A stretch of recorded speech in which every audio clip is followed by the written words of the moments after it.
representation made before the Lessons Learnt and Reconciliation Commission by a member of the clergy from Mankalam revealed that a large number of children were forcibly conscripted by the LTTE during the final stage of the conflict.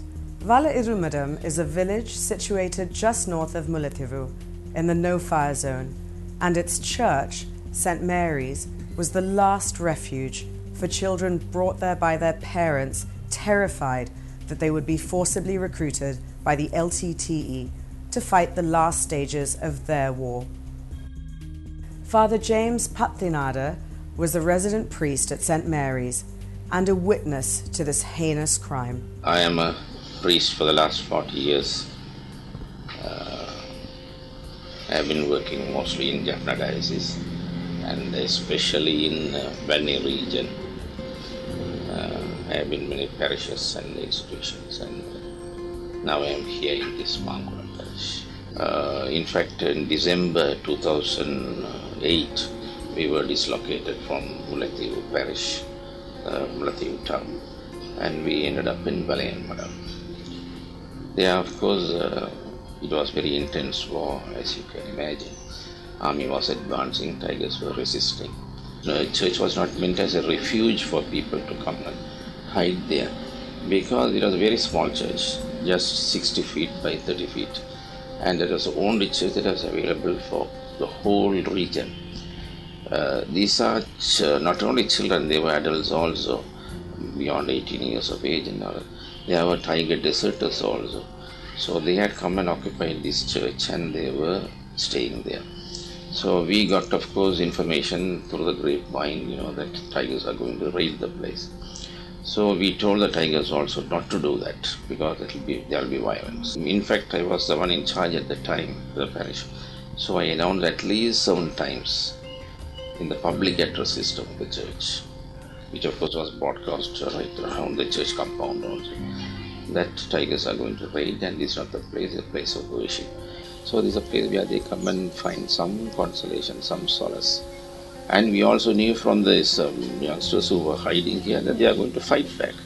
So we knew that there was going to be a fight inside the church as well as in the compound. Tigers raided the place, surrounded the whole place with their heavy vehicles and thousands of soldiers with their car, and captured these fellows and went. These children ran into the church, all of them were there cooped up inside the church. They had to just open the door and just grab out people and take them out. Easily the number would be around 600 or so. It's a very foolish thing, because the last stages of the battle, I think it's somewhere around March 20th or so, around that time. Anyway, after this one, I heard that they were put on the lines after a few days of training. They were put on the lines. There was nothing that Father James could do to stop the LTT abducting children. There was nothing that their parents could do either. இந்த பேர் வேலாயுதம்.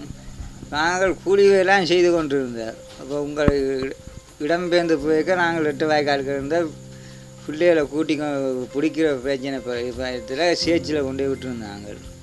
விட்ட இடத்துல ஒரு நாள் இயக்கம் வந்து வளர்ச்சி, அதுக்கு தஞ்சம் பூந்துங்க நின்ற பிள்ளைகளை அவ்வளோத்தையும் சுட்டு பிடிக்க பக்கத்து வீட்டு ஓடி போனதால் நாங்கள் இங்கேருந்து கேள்விப்பட்டு 8 வாய்க்காலேருந்து அங்கே போய் பார்த்தோம்.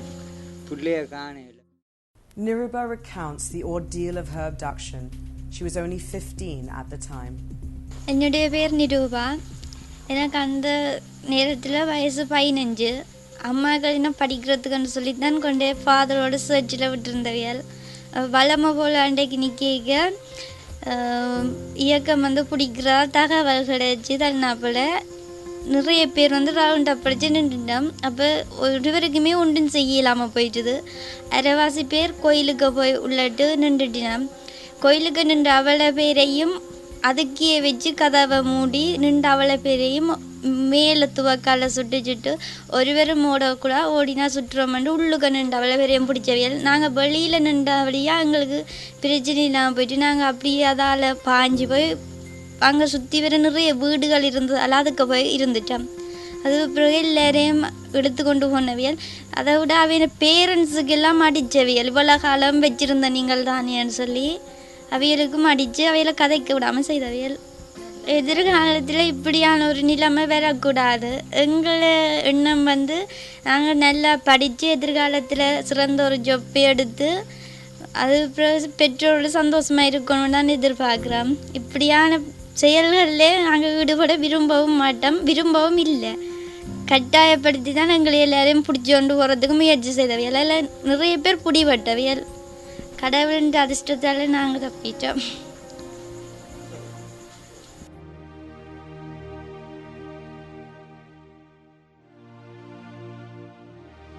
அது என் பேர் மாதவராஜா. நான் வாலிபன் ஆடியன்ஸ் பிரசிடென்ட். உங்கள் மார்ச் மாதம் தான். அந்த சரியான டேட் எனக்கு தெரியாது. 20th அப்படின்னு நினைக்கிறேன். சரியான டேட் ஞாபகம் இல்லை. அப்போ அந்த டேட்டில் தான் சார் இந்த ஒரு நாள் விடிய காலையில் சத்தம் கேட்டு நாங்களாம் ஓடி வந்து இங்கே பார்க்குற நேரம் இந்த பிள்ளைகளெல்லாம் பிடிச்சி ஏற்றுறாங்க. பிள்ளைகளை பிடிச்சி ஏற்றுறாங்க. அவன் ஏற்றுறதுலாம் இயக்கம் தான் இருந்து ஏற்றுறாங்க. ஷூட் பண்ணுறாங்க. அந்த கோயிலுக்கெல்லாம் வெடி வைக்கிறாங்க. ஃபாதர்மார் கத்துற சத்தம் கேட்குது, தாய் தப்பன் கத்துற சத்தம் கேட்குது. அப்போ நாங்கள் போக முடியாது. எங்களை போனால் எங்களுக்கெல்லாம் அடிக்க வராங்க. அப்போ நாங்கள் என்ன செய்யறது? அப்போ நாங்களும் என்ன செஞ்சோம், சரின்னு சொல்லிட்டு பிள்ளைகளை காப்பாற்றின சில பிள்ளைகள் காப்பாற்றின பிள்ளைகளை நாங்களும் கூட்டிக்கொண்டு போனது தான். அவங்க கொண்டுட்டு போனது தான் பிள்ளைகளை. நாங்கள் என்னென்னு கேட்டால் சார், நாங்கள் கடைசி நேரத்தில் பெரிய கஷ்டப்பட்டோம். என்னென்னு கேட்டால் பிள்ளைகளெல்லாம் இயக்கம் பிடிச்சா அப்போ நாங்கள் ஒரு நிம்மதியாக வீட்டில் நித்திர கொள்ளையிலாது. டிராவலில் வருவாங்க, வந்து பிடிப்பாங்க, பகல் வந்து பிடிப்பாங்க. நாங்கள் சாப்பிட்ற சாப்பாடு எங்களுக்கு இல்லை. அதுக்கு பிறகு சார் நாங்கள் ஒரு சேர்ச்சி பிள்ளைகள் வர வழிக்கிட்ட எங்களோட அம்மாக்கள் கொண்டு வந்து எங்களையும் சேர்ச்சிக்க விட்டு நாங்கள் இதை சேர்ச்சிக்காக நிற்கிறது. வெளியில் போகிறையில் சாப்பாடெல்லாம் அங்கேருந்து வர்றது எங்களுக்கு சாப்பிட்றோம். நாங்கள் வீட்டில் தான் 25 சாப்பாடு வருது. ஒரே ஒரு கிணறு தான் சார், அதில் சின்ன கிணறுன்றது. அதை தான் சார் 2000 பேர்கிட்ட உள்ளுக்கு இருந்தால் அதை தான் பாவிக்கிறது. குளிக்க எங்கள் நேரம் டைம் கிடைக்காது. வெளியில் போகிறையில் டொய்லெட்டு பிள்ளைகள் சில வேலை கேர்ள்ஸ் எல்லாம் வந்து டொய்லெட்டுக்கும் போயிடலாம். டொய்லெட்டு போய் கொஞ்சம் கடற்கரை சைட் தான் சார். அது விடிய பிள்ளைகள் 2 மணிக்கு 4 மணிக்கு அந்த இதுக்குள்ளே போய் வருது. பகலில் போனால் பிடிச்சிருவான்ட்டு அதுக்காண்டி 4 மணிக்கு 2 மணிக்குன்னு போய் வர டொய்லெட்டுக்கு வந்தால் அவளுக்கு தான். பிறகு சார் சேர்ச்சிக்கு இருக்க அந்த கேட்டால் இயக்கம் முதல் ஃபஸ்ட் டைம் ஒரு விடிய ஒரு 8 மணி இருக்கும் முதல் வந்தது. அதுக்காக தான் முதல் வேறு. பிறகு வந்தோடனே இதுக்கு முதல் சார் இங்கே பொடிகள் வந்து இயக்கத்தில் ஓடி வந்த பொடிகள் இருந்தாங்க. வந்தால் நாங்கள் பயப்படுவோம், நீங்கள் ஒருத்தர் வெளியில் போகணுன்னு இருந்து அவங்களுக்கு வந்து இயக்கத்தில் ஆயுதம் ஆட்டு வச்சு இங்கே இருந்தவங்க இயக்கம் உள்ளுக்கு வரைக்க அவங்க இயக்கம் வந்தோடனே வந்து முழு பேரையும் இந்த பிடிச்சி அடிக்க வலிக்கிட இவங்களும் எடுத்து இயக்கத்தை சுட வலிக்கிட அவங்க சுட்டால எங்களை ஒரு 14 வயசு ஒரு தங்கச்சிக்கு இதில் வெடி பிடிச்சது. அவள் கொண்டு போயிட்டாங்க. கொண்டு போனோடனே இதுக்குள்ளே வந்து உள்ளே போய் ஃபாதர் பிடிக்கணும்னு சொல்ல ஃபாதருக்கும் அடிக்க போய் பிறகு பிள்ளைகளுக்கெல்லாம் அடித்து மேல் ஓடெல்லாம் சுட்டு உள்ளுக்குள்ளே வந்து முழு பிள்ளைகளும் சேர்ச்சிக்கணும். சேர்ச்சியில் வானத்தை அப்படி கரையாக கொண்டு விட்டு சார் அதால் அழுக்க வலிக்கிட்டான் வாசலால். அப்போயும் அடிபடி பட்டது. எங்களோட அண்ணாக்கெல்லாம் அதில் மண்டையெல்லாம் அடித்து விடச்சு. அண்ணாக்கெல்லாம் அடித்தவங்களுக்கு உள்ள கதிரை மேசையை தான் கலட்டி போய் தடியாக தான் ஒன்றுமே இல்லை. ரைவல் மட்டும்தான் அதை வச்சிருந்தாலும் இயக்கத்தை சுட்டது. மற்ற பிள்ளைகள் பொடியில் கதிரை மேசைகள் காலுகளை உடைச்சி தான் அவங்களுக்கு அடித்தது. அடித்து அவங்கள மண்டை அடிச்சு அவங்களுக்கு திருப்பி அடிச்சிது. இவங்களுக்கு சவாலாலெல்லாம் அடிபட்டவங்க சார். அடிபட்டு பிறகு சில பிள்ளைகள் தப்பி ஓடுனேன். பக்கத்து உள்ளுக்குள்ள பிள்ளையெல்லாம் தப்பி ஓடிட்டு பிறகு மற்றது திருப்பியும் ஒருக்கா வந்திருக்கா. திருப்பியும் வந்து பிடிக்க வந்தாங்க. கடைசி தின்னொருக்கா வந்து பிடிக்க வந்தாங்க. அப்போயும் வந்து அடிபட்டு தான் ஓடுனது.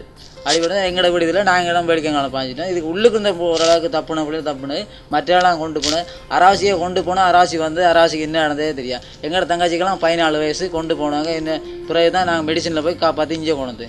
Shanthan was a vendor who ran a tea kiosk in front of the church.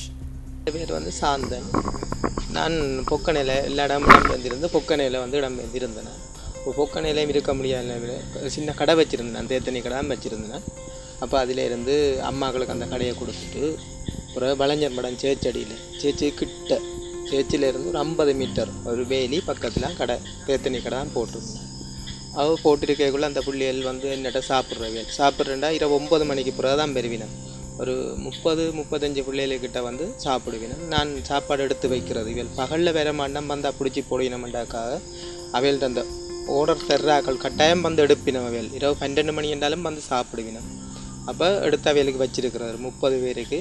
கொஞ்சம் தான் அந்த நேரம் சாப்பாடு சாமான்டா பில்லை தானே கொஞ்சம் தான் சின்ன பார்சலாக கட்டி வச்சுருக்கா. அப்போ அந்த நேரமே 100 ரூபா 150 ரூபா ஒரு பார்சல் சின்ன பார்சல் என்றாலும் வச்சுருந்து கொடுத்து அதில் ஒரு 6 மாதத்துக்கிட்ட அந்த சேச்சடியில் இருந்தேன் கடை வச்சுருந்து. அப்போ அண்டை காலம் அப்படியே சாப்பாடெலாம் செய்து கடையை போட்டுட்டு கடைக்கு தான் இருக்கிற வெளியில் போகிறதில்லை. அப்படி இருக்க ஒரு 7 ரூபா போல் சுற்றி வளைச்சி எல்லாரையும் பிடிச்சி தானே நாங்களும் வெளியில் வலிக்கிட்டால் சுட்டு போடுவாங்கன்னு இருப்பாயம். ரோட்டுக்கு போயும் ரோட்டு முழுக்க கட் அவுட் நின்றது இயக்கம் நின்றது வெளியில் வேற விடாமல் இருக்குது. அவன் நான் பேசாமல் இருந்துட்டேன். அண்டைக்கு இரவு அதுக்கு பிறகு இரவும் வேறு இடத்துல இறங்கி பிடிச்சிருக்கணும். பிடிக்கக்குள்ளே தான் படி வச்ச இடத்துல எனக்கு காயப்பட்டது. நான் வந்து வாசலில் வந்து இப்படி குந்தி கொண்டிருந்து பார்த்தேன் நான். அப்போ இரவு படிச்சத்தம் கேட்குது, யாரையோ பிடிக்கிறாங்களன்ட்டு நினச்சி தான் பங்கருக்கு வெளியில் இருந்து வந்து இப்படி பங்கர் வாசலில் இருந்து பார்த்து கொண்டிருக்க கையில் படிப்பட்டுடுது. இதில் கையில் காயப்பட்டு மலைஞர்மடம் ஆஸ்பத்திரியை கொண்டு போய் எடுக்க இல்லை, இன்னும் எடுக்க முடியாமல் போயிட்டுது, கிடக்கு கையில். Kunarasa was a displaced civilian who sought refuge at the church. என்ன சார், நாங்கள் இப்போ இடம்பெயர்ந்து போய் முள்ளிவாய்க்காலில் என்ன இங்கே இருந்த நாங்கள் பொக்கனையில் இருந்து அப்படியே இருந்து பழைய மடம் போனோம். பழைய மடம் போயிருக்கக்குள்ளே சேர்ச்சுக்கும் நாங்கள் இருந்ததுக்கும் 200 மீட்டர் வரும். அப்போ சேர்ச்சில் வச்சு ரேஷன் கொடுக்குறவங்க. அப்போ நாங்கள் நேரத்துக்கு போய் படுத்துருந்தால் தான் அந்த ரேஷன் எடுக்கலாம், அவங்களுக்கு இல்லாட்டி அது கிடைக்காது, ஆக்கள் முடிஞ்சுன்னு சொல்லிடுவாங்க ரேஷனை.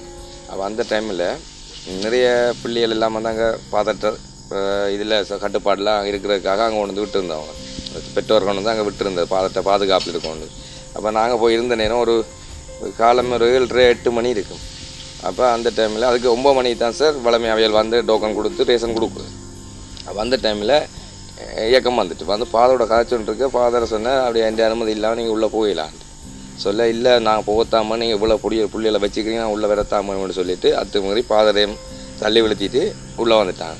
உள்ளே வந்த முடிய சனமெல்லாம் கத்திக்குள்ளார் இதண்ட ஷூட் பண்ணாமல் மேலுக்கு ஓட்டுச்சூட ஓடலாமலேருந்து இதண்ட அங்கே கொஞ்சம் பேரை பிடிச்சிட்டாங்க, கொஞ்சம் பிள்ளைகளை பிடிச்சிட்டாங்க. அதில் 2 இளம் பிள்ளைகள் மிச்ச பேர் இவங்களுக்கு அடிக்க வலிக்கிட்டது. அடிக்க வலிக்கிடையக்குள்ளே அவங்களையும் சேர்ந்து அப்புறம் அதுக்கு கூடுதலான ஆக்கள் அவங்க வழியால் இருந்த ஆக்கள் எல்லோரும் இப்போ தங்களுக்கு சப்போர்ட்டான ஆக்கள் எல்லாரையும் கூப்பிட்டு அந்த பொடியிலையும் பிடிச்சி அடித்து பிடிச்சோன்ட்ருக்கு. நாங்கள் என்ன நினைச்சோம், எங்கள் பணிக்கு எங்களை பிடிக்கிறவங்க தானே, வயசு போனாக்களையும் பணிக்கு பிடிக்கிறவங்க ரெண்டு. நாங்கள் பின்பக்கம் கடற்கரைக்கு ஒரு பாதை ஒன்று இருந்தது, அந்த பாதையால் நாங்கள் ஓடிட்டோம்.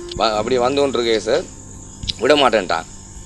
விடாமல் இருக்க ஃபாதர் வந்தார். ஃபாதர் அந்த 5ஆம் மாதம் 15ஆம் தேதி ஃபாதர் வந்து போக ஒருத்தர் அப்படி பனை மரத்தில் அப்படி காலையம் குத்திட்டு அந்த சின்ன துவாக்கு பிஸ்டோல் அதை வச்சுட்டு நின்றவர்.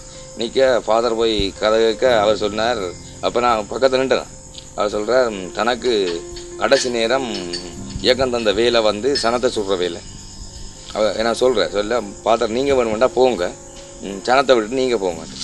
பிடிச்சி ஃபாதரை பிடிச்சி தள்ளி விட்டான். தள்ளி விட ஃபாதர் அப்படி தடக்கப்பட்டு போயிட்டு இப்படி திரும்பி நின்று பார்த்துட்டு சொன்னார், இந்த சனத்தோட செத்த நான் சாகர், நான் போகவில்லை.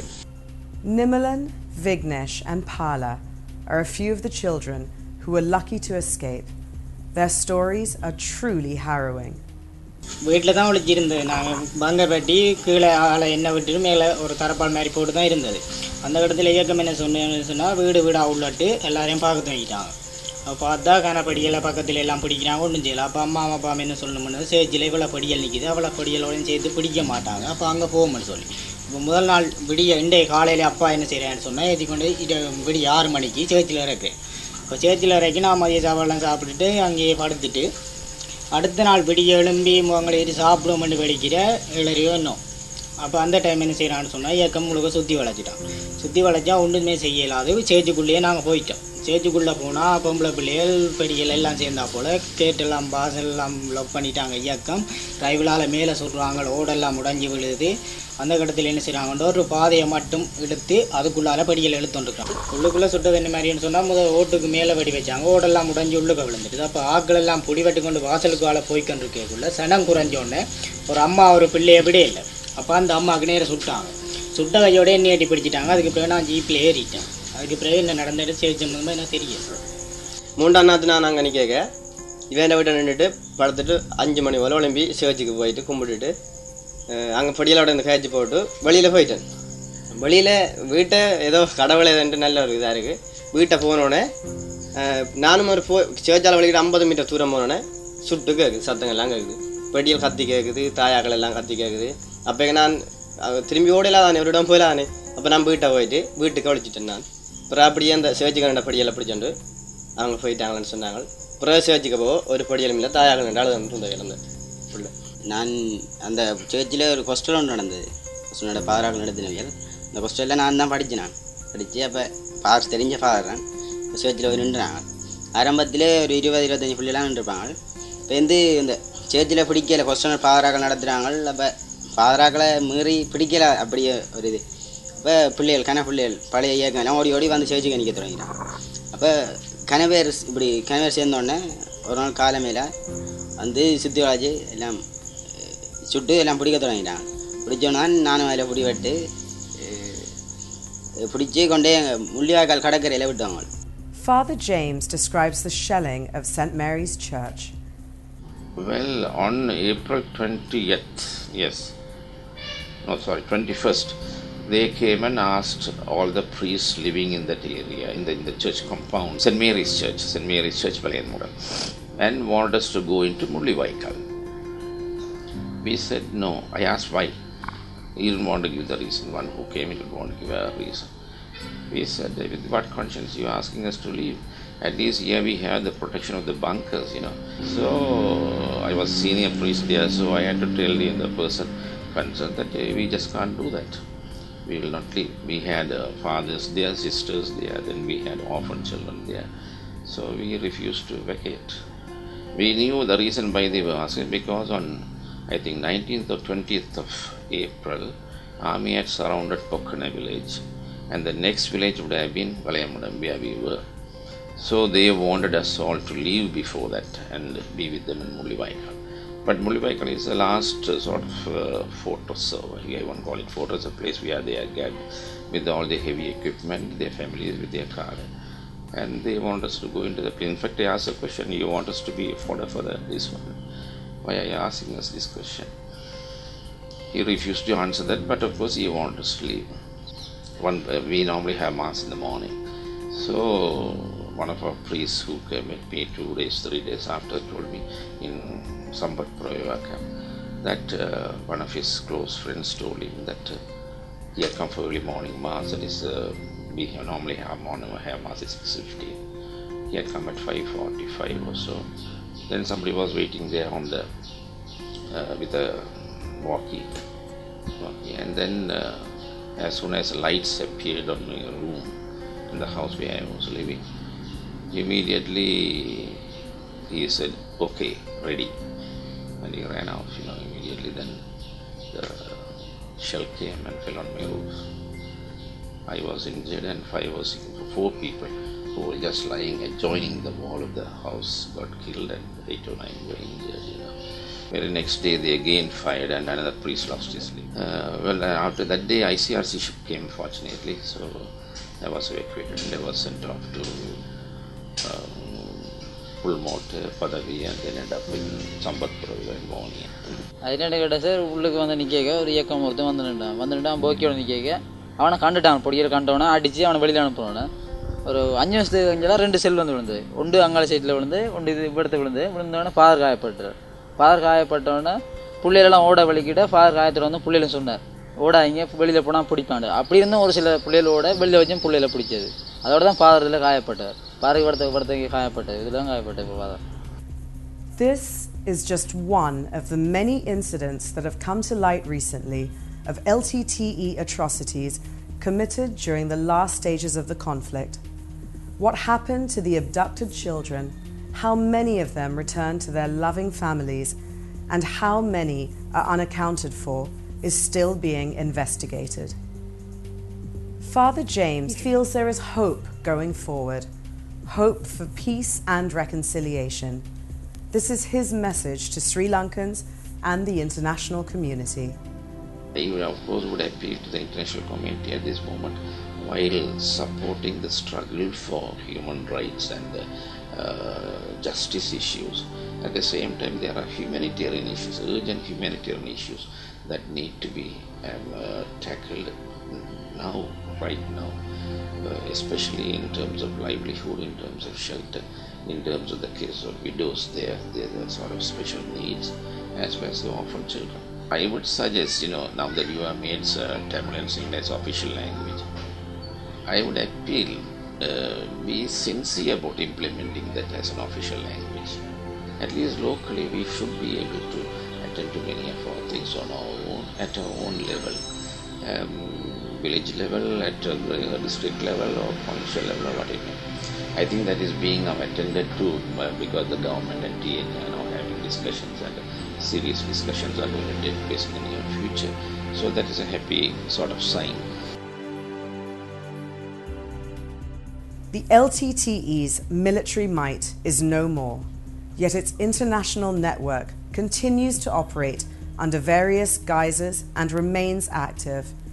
Those who supported and continue to support the LTTE with money, weapons, propaganda, and other logistical support are just as responsible for these heinous crimes against humanity committed by the LTTE.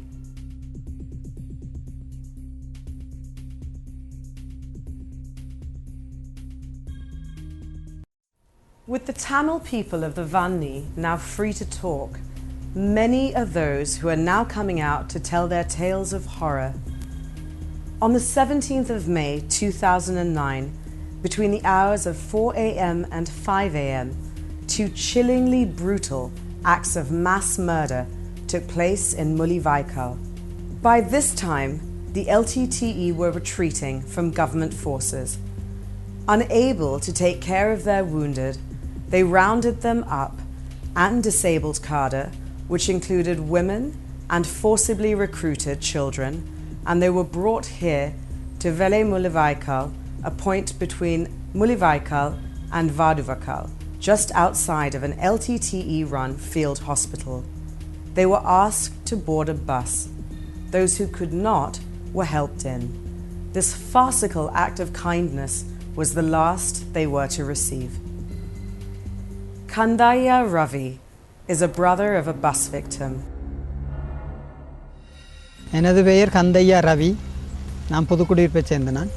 இந்த யுத்தம் நடந்து கொண்டிருக்க அப்படியே கட்டங்கட்டமாக புதுக்குடியிருப்பில் இருந்து முள்ளிவாய்க்கால் முள்ளிவாய்க்கால் வரைக்கும் நானும் எனது குடும்பமாக வந்து சேர்ந்தோம்.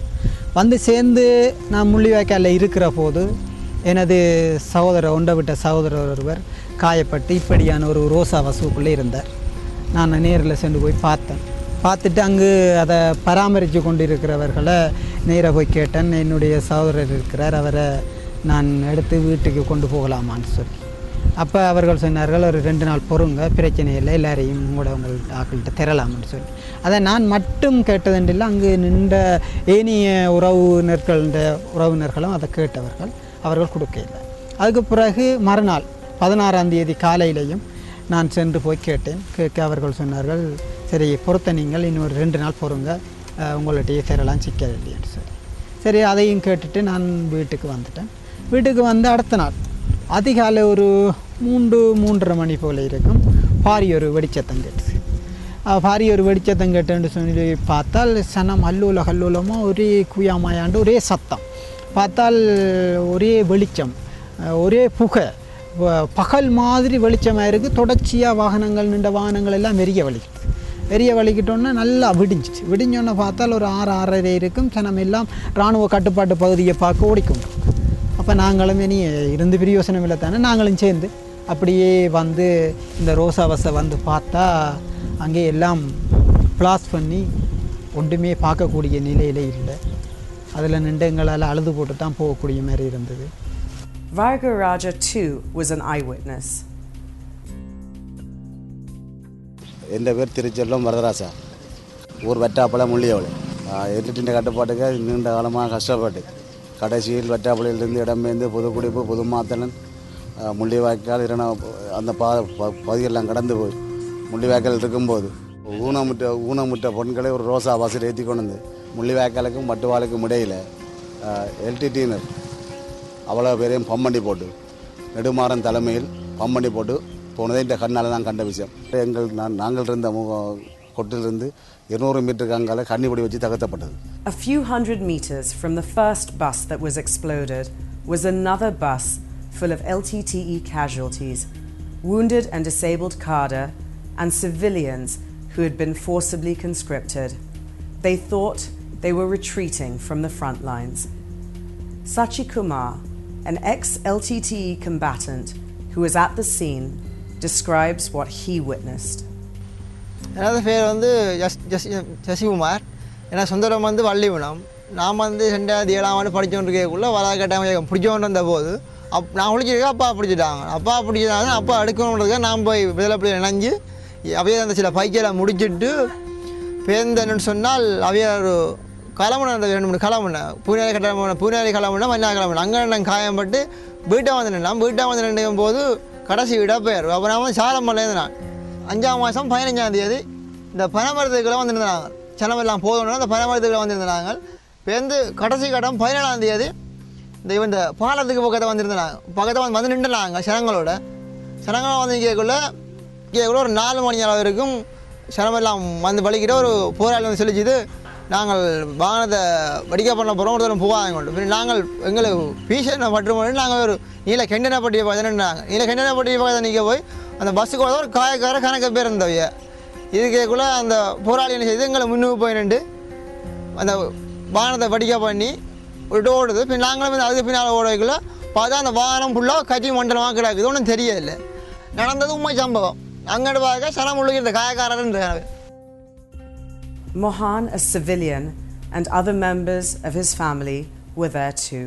என் புள்ள 3 வயது, இப்போ 4 வயது பிறந்துட்டு என் மனசிட்ட கேட்டாலும் என் பெரிய பிள்ளைகள் 3 கேட்டாலும் சொல்லும், நான் அப்படி ரத்தத்தை கொடுத்து காயப்பட்டா செத்துருவேன், ஆனால் நான் ரத்தத்தை கொடுத்தா என்ன பிள்ளை பால்மாவேன். அப்படியான சம்பவம்லாம் நடந்து. ஆனால் இப்போ அதுக்கு பிறகு நாங்கள் போயிட்டு சரி அந்த பால்மா வேண்டி அந்த பிள்ளைக்கு ஒரு நேரம் தான் ஆற்றி கொடுக்கலாம், எந்த நேரம் ஆற்ற இல்லாத ஆற்றினா முடிஞ்சிடும், அந்த பிள்ளை பிற பசியில் சோர்ந்துரும்னு சொல்லி உப்பு கஞ்சி எல்லாம் குடிச்சு கொண்டு அப்படியான நிலைமையில் அங்கால பின்னுக்கு தள்ளி போக காயக்காரரை கொண்டு அதில் போட்டுட்டு பூவெல்லாம் ஏலாது துர்நாத்தம், ஏற்கனவே சனத்தை சுட்டு துர்நாத்தம், அழுது புலம்பி எந்த நேரமும் அழுது கொண்டு தான் இருக்கும் சனம். அந்த பார்த்தா காயக்காரரை கொண்டு சொன்னவங்க இந்தாங்க உங்களோட உறவினர்லாம் எடுங்கன்னு சொல்லி அப்படியே தள்ளி விட்டு அவங்களெல்லாம் போயிட்டாங்க. உறவினரை எடுக்கிறதுக்கு அங்கெஞ்ச ஓடி தெரிஞ்சா இல்லை, விடிய அந்த பஸ் எல்லாம் வெடிச்சு எல்லாம் சிதறி எல்லாம் எரிஞ்சிட்டாங்க. ஆனால் அவங்க தான் அதுவும் செய்தது. எல்லாத்துக்கும் கண் தெரியாது, கால் இயலாது, கை இயலாது, மருந்துகளையும் இதுகளையும் கட்டி அப்படியே கொண்டு எல்லாம் வெடித்து செஞ்சு முள்ளிவாய்க்கால் வெள்ளாமுள்ளி வாய்க்கால் சந்திலே ஒரு புளிய மரம் இஞ்சால ஒரு கல்வீடு இருக்குது, ஒரு தாட்டால் ஒரி நின்றது. அதுக்கு பக்கத்தில் இந்த சம்பவம் நடந்தது. நாங்கள் கண்ணால் பார்த்து நாங்கங்கிற மனுஷி இருக்குது, பிள்ளைகள் இருக்குது, இந்த சகோதரங்கள் இருக்குது, எல்லாம் கண் முன்னால் பார்த்த சம்பவம். அது அந்த விடிய 5 மணிக்கு அதெல்லாம் சிதைஞ்சு எல்லாம் முடிஞ்சுது. சனங்கள்லாம் போய் கத்தி குளறி கொண்டு வருது, ஐயோ பஸ்ஸோடு எல்லாம் செத்து போய் கிடக்குறாங்க, என்ன நடந்துச்சோ இது நடந்துச்சோன்னு. அதுக்கு பிறகு நாங்கள் பார்த்தா These horrifying incidents of LTTE ruthlessness in executing those who they considered a liability are just 2 that have come to light. The LTTE's military might is no more, yet its international network continues to operate under various guises and remains active. Those who supported and continue to support the LTTE with money, weapons, propaganda, and other logistical support are just as responsible for these heinous crimes against humanity committed by the LTTE.